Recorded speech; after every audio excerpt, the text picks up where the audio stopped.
pensa que engana, né? Eu vira e mexe começo meus comentários assim, porque eles pensam que o povo é trouxa. Eles pensam que toda a audiência que assiste esse e outros canais não consegue entender o que está se passando ali. Né? Vamos lá, tá acusando de corte de verba por causa de propagação de fake news. Vou dar o depoimento de quem esteve lá dentro, assim como o Serrão, Fabi, que foram meus colegas lá, em programas diferentes. O Serrão chegou a fazer o 3 em 1 comigo, mas a Fabi fazia o jornal Jovem Pan, normalmente, né? E eu participei de alguns outros também, onde eles não estavam, e eles de outros programas em que eu estava, era uma programação extensa. Fazia Jornal da Manhã, fazia Pingos nos Is com muita frequência, eu era substituta oficial, digamos assim, alguém de férias, alguém passou mal, alguém precisou de uma folga, eu que cobria. Então eu rodei em vários horários e eu conheço a audiência de vários horários. Conhecia, né, aquela audiência, porque tudo mudou. A audiência entende tudo o que está acontecendo. A audiência entendia que mesmo quando a Jovem Pan se lançou como TV, com aquela proposta de promover um noticiário analisado e que era desde cedo e fez uma revolução muito rapidamente, conseguiu ser a número 1 de audiência de TVs a cabo, tendo tido pouquíssimo tempo no ar, né? E a gente sabe em relação a quais grupos a gente está falando aqui em termos de concorrência. Em determinados horários, horário nobre, Pingos nos Is, vira e mexe, batia a audiência das outras TVs, né? Alguns dos outros jornais também, ou encostavam muito próximos. Mas o público percebia que a redação era de esquerda e que os comentaristas tinham de esquerda e de direita. Como que o público percebia isso? Pelos enunciados das matérias. O apresentador vinha lendo um texto que está pronto e que foi preparado por uma redação. E aquele texto vinha recheado de palavrinhas do consórcio da imprensa. Aí, quando vinha para os comentários, o comentarista de esquerda repetia toda essa narrativa que estava aqui no contexto padrão consórcio de imprensa. Então, assim, o público não é idiota. Ele entende o que está acontecendo. E a gente vinha ali com uma dose cavalar de verdade que era acachapante. E mostrava, vira e mexe a gente mostrava. Lá não tinha um esquema de a gente puxar, não era o padrão dos jornais de puxar títulos de matérias, como a gente faz aqui e tal, para embasar o que a gente está dizendo, mas eu cansei de pegar meus celulares e olha aqui, ó, matéria da Gazeta do Povo de hoje está dizendo isso, isso e aquilo. A gente mostrava com a verdade dos fatos. E eles viram, porque na Folha de São Paulo, sendo que o público entende. O público viu o consórcio de imprensa nascer, viu a imprensa, essa chamada grande imprensa, maior parte, né, dela, se transformar no que se transformou. E aí agora o Paulo Pimenta vir dizer, como se a gente não estivesse entendendo que isso aqui é censura. Tem 3 formas de censura, tem 3 formas de comunismo, vamos falar com todas as letras, né, sendo implantadas no Brasil de Lula 3. Uma delas é via Paulo Pimenta, via Secretaria de Comunicação Social da Presidência da República.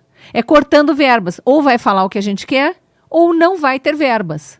E como o modelo de negócio da maior parte das rádios e TVs abertas, além de ter a concessão pública, é um modelo de negócio que depende de anunciante, e os grandes anunciantes são Petrobras, Correios, Banco do Brasil, Caixa Econômica Federal, ou seja, o governo. O governo. Aí o que acontece? Se você tira a verba, essas empresas começam a definhar, demitir gente, a programação fica capenga, os jornalistas estão trabalhando muito, ficam exaustos, já não trazem aquela qualidade de apuração que tinham antes, o negócio vai degringolando e o público percebe na hora. Por que a gente tem um público cativo aqui? Porque eles entendem que a gente está trabalhando para trazer uma análise, obviamente são opiniões que a gente coloca aqui, mas embasada em fatos, não nas narrativas que surgiram na minha cabeça para eu tentar bajular o político que está me dando dinheirinho ali por trás. E isso fica muito claro para o leitor, para o espectador, para o ouvinte de rádio. Quem acompanha diariamente um veículo de imprensa ao longo de um período, ele vai percebendo a nuance, ele vai percebendo as coisas, como que são. Então, o Paulo Pimenta vir achar que não está ficando escancarado isso aqui, então essa é uma das formas de censura. Retira-se verbas e dá mais verbas. Estranhamente, esse veículo vira opositor e esse aqui que recebeu muitas verbas é um bajulador do governo. E o público percebe. A outra forma é o que eles estão tentando empurrar, já tentaram como se fosse em caráter de urgência, depois tiraram, que é o PL da censura no parlamento. Lá é o lugar certo para discutir esse tipo de coisa, só que o PL da censura é inconstitucional. O Brasil já tem o marco civil da internet com essa palavrinha, essa tramóia, né? Civil. Para parecer que é uma coisa assim, foi a sociedade que quis. É o marco da internet, é o estatuto da internet no Brasil, é a lei da internet, a constituição da internet, é o que vale para todos os serviços de internet, para a relação de consumo entre usuário e plataformas, tudo está lá. Ah, mas não é suficiente, surgiu inteligência artificial que não existia quando criaram o Marco Civil da internet. Vamos emendar. O verbo é esse, vamos emendar, vamos criar uma emenda, é um micro projetinho de lei que entra como uma parte daquela lei que já existe.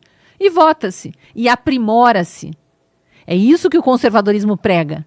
Nós preservamos o que já existe e melhoramos o que precisa ser melhorado. E não fazer a revolução e dizer que a gente está sempre quebrando tudo que existia, porque tudo tudo que é passado é desprezível, né? E aí se dão a alcunha de progressistas quando isso é a atitude mais regressista que existe no ser humano, é você querer ignorar o que teus antepassados construíram e achar que você, que nasceu ontem, é o suprassumo da inteligência. E a terceira forma de censura, então o PL da censura ainda está em andamento lá. A terceira forma de censura é o que o TSE fez e que a gente comentou essa semana. Aquele nominho grande, bonito, que só faltou Orleans e Bragança no final para virar quase um nome real, o Centro Integrado de Enfrentamento da Desinformação e Defesa da Democracia. Tem que ter sempre ela, né? A democracinha das cartinhas da USP, a democracinha que eles defendem, aquela democracinha que vai para a balada e fica inabalada, né? É uma piada esse Brasil. Então, todas essas artimanhas de censurar são ferramentas do comunismo. E o Lula, comunista, representante do Foro de São Paulo, comunista, que é uma entidade que surgiu quando a União Soviética foi dissolvida e tinha que fazer sobreviver o comunismo em algum lugar do mundo. Vamos pegar essa América Latina aí, subdesenvolvida, que nunca sai fica patinando no gelo, nunca sai do subdesenvolvimento. Vamos lá, vamos meter comunismo lá nessa turma, ficamos mais um século lá sugando tudo, como o Fidel Castro fez ali em Cuba, já está há 70 anos lá, o comunismo destroçando as vidas de gerações e gerações de cubanos, 30 anos na Venezuela, 20 na Nicarágua, e o Brasil já prestes a completar 20, né, de comunismo petista. Com um pequeno intervalo para um respiro no meio do caminho, que foi muito bom. Né? O Brasil acordou e viu que era possível, sim, pensar em algo um pouco mais arejado, digamos assim, no debate público e nas ações públicas. Então, o que eles estão fazendo com a Jovem Pan é censura descarada, é pressão, mas eu estou com a Fabi, viu? Em tese, não devia vir dinheiro público para as empresas de comunicação. No caso das de rádio e TV, que são concessões públicas, o que devia vir era fiscalização. E não é fiscalização se bajulou o Lulinha. Não é fiscalização se o Paulo Pimenta é o queridinho da mídia. Se toda hora ele é chamado para os programinhas de debate, entrevistinha. É se está fazendo exatamente o que se propõe a fazer, que é informar a população dos fatos ocorridos. Fatos. Fatos. Não invenções da cabeça do ditador de plantão. Só que, claro, eles têm os interesses deles são outros, né? Vamos lembrar que Lula e Dilma tentaram, nos anos em que tiveram no governo anterior, regular a mídia. Não conseguiram e saíram alardeando, através de suas entrevistas e também de Zé Dirceu e outros cupinchas mais, que o maior erro dos governos petistas tinha sido não regular a mídia. Então já se elege com essa plataforma. E só para finalizar, a Jovem Pan foi censuradíssima na fase final, na reta final da campanha de 2022. Censuradíssima. Mais do que isso, ela não só foi proibida de dizer várias palavras, várias verdades, como de exibir entrevistas, por exemplo, com o ex-ministro Marco Aurélio Mello, em que ele dizia, afirmava e explicava, argumentando juridicamente, que Lula nunca foi inocentado.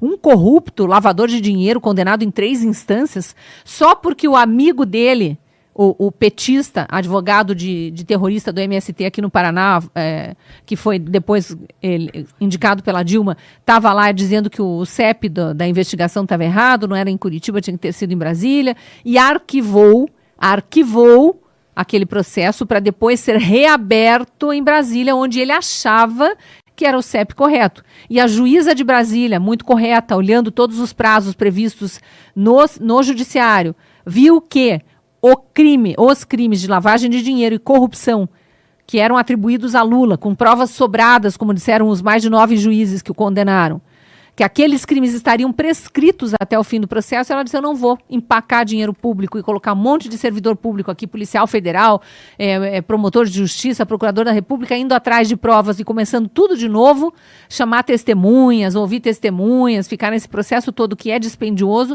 para chegar no final da corrida e dizer está prescrita a pena. Foi isso que aconteceu, só que o Marco Aurélio não podia ser, a entrevista com ele não podia ser exibida pela Jovem Pan. E ai do jornalista e comentarista que no período eleitoral lembrasse que essa entrevista existia nos acervos da Jovem Pan. Foi por isso, pelo rigor da censura, que o departamento jurídico da Jovem Pan decidiu tirar do ar os principais comentaristas da época. O Pingos nos Is ficou completamente desfalcado. Saímos eu, Fiuza, o Augusto Nunes, a Ana Paula ainda ficou, porque Ana Paula e o Rodrigo Constantino, que às vezes participava cobrindo ali também, e o Zé Maria Trindade, mas a Ana Paula e o Rodrigo especificamente, porque moravam no exterior. Estavam livres dessa tortura e dessa ditadura. Mas a Jovem Pan como veículo, não. Então eles foram tirando, os programas foram ficando capengos. E eu estava no 3 em 1, saí do 3 em 1. O que aconteceu? A gente ficou 10 dias afastados, 10 dias mais importantes, a reta final da campanha de 2022. A Jovem Pan foi, além de não poder dizer as verdades, foi obrigada a dizer uma mentira ao longo da sua programação durante um dia inteiro, por imposição do Alexandre de Moraes como ministro, presidente do TSE, que foi a mentira de que Lula foi inocentado. Além de não poder dizer a verdade, de não poder exibir a entrevista de Marco Aurélio Mello relembrando aquele julgamento, o que foi decidido, a Jovem Pan foi obrigada a dizer mentira no ar. E agora, Paulo Pimenta vem me falar de fake news? Quem é Paulo Pimenta para ter autoridade para falar de fake news? Foi Deus que deu a ele essa condição de dono da verdade? Quem é Alexandre de Moraes? Quais votos eles têm? Quais votos esses dois senhores têm para dizer estamos aqui representando uma parcela da sociedade e a sociedade acha que Lula foi inocentado, esta é a verdade, e que dizer que Lula não foi inocentado é uma mentira. Vamos só lembrar, porque agora a gente já saiu do período eleitoral, fomos impedidos de dizer que Lula é amigo de ditadores, primeira coisa que ele faz é estender tapete vermelho para Maduro aqui no Brasil. Foi bajular Xi Jinping, Putin, com a Janja esbanjando dinheiro do lado, claro, né? Porque não se faz nada sem gastar muito dinheiro do pagador de impostos nesse desgoverno. Fomos impedidos de dizer que Lula era pró-aborto, quando num palco de campanha, numa daquelas plateias escolhidas ali, porque ele nunca ia pra rua, ele disse com todas as letras, se o casal não quer ter filho, que ele pode não ter filho, assim como se fosse método anticoncepcional, matar um bebê. E a gente não pôde dizer. Porque aí pegou mal e aí não foi isso que ele quis dizer, que ele fizeram uma volta, não convenceram o eleitorado, então o que nós fazemos? Calamos a principal emissora que contesta as mentiras de Lula aqui em programas de debate. Foi isso que aconteceu. E agora é mais um passo da censura, da perseguição. É o desgoverno implantando seu comunismo. Gostaram disso, pessoal da Cartinha pela Democracia, a turminha da USP que tá com o rabinho entre as pernas tão encolhidinha. Vocês são os responsáveis. Vocês são os responsáveis por afundar o Brasil na pior ditadura que esse país já viu. E olha que a gente já viveu coisa feia, hein? Ditadura Getúlio Vargas. No regime militar teve, sim, uma repressão muito forte aos guerrilheiros. Guerrilheiros. A pedido da população, os militares, né, assumiram ali, não tomaram o poder. Foi a Câmara dos Deputados que colocou o Mazzilli, na época, era um deputado para assumir, porque Jango abandonou o país. Mas a esquerda vem, faz o seu esperneio, faz a sua gritaria, a lá Che Guevara, a lá Marighella, a lá guerrilheiro urbano, assalta banco, sequestra embaixador, né, Miriam Leitão? Né, Gabeira? Né, Dilma Rousseff? Bandidos com armas na mão, armas não declaradas, tá, pessoal? Não são essas armas aí que Flávio Dino quer tirar de circulação porque são bem reguladinhas, com gente que fez exame psicotécnico, treinou, cumpriu todas as regras. Não, eram armas de bandido mesmo que estavam nas mãos deles. O Brasil já viveu ditaduras atrozes, mas essa de agora, com 2.000 presos políticos, com centenas de exilados no exterior, e inclusive asilados políticos, como é o caso da juíza aposentada Ludmila Lins Grilo, que estava sofrendo ameaça de morte aqui no Brasil, por isso ela sai e pede asilo, não teve nenhuma proteção desse judiciário aí, acovardado. Então, não tem nada mais terrível do que esse tipo de ditadura. E Lula bajulando o ditador e tentando empurrar fora do legislativo aborto, tudo aquilo que a gente não podia dizer na campanha. Aborto, acabou de tentar passar o aborto de crianças até 9 meses. Até 9 meses.